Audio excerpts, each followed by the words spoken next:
আসসালামু আলাইকুম। আজকে তৈরি করে দেখাবো কিভাবে খুব অল্প সময়ে গরুর মাংস রান্না করা যায়। আমি এখানে কষা গরুর মাংস রান্না করেছি।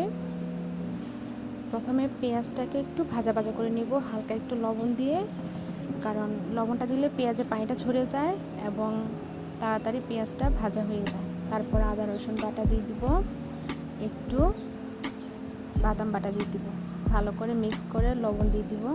রাঁধুনি গুঁড়া মশলাটা আমি এটাতে ইউজ করেছি, মশলাটা অ্যাড করে দিয়েছি এলাচ, দারচিনি, তেজপাতা, হালকা একটু হলুদ আর মরিচের গুঁড়া। তারপর মশলাটা ভালো করে ভাজা হয়ে গেলে মাংসের সাথে অ্যাড করে দিব, দিয়ে প্রেসার কুকারে বসাই দিব। এই পর্যায়ে 2টা সিটি দেওয়ার পর 3 নাম্বার সিটির সময় আমি মাংসটা নামিয়ে নিয়েছি।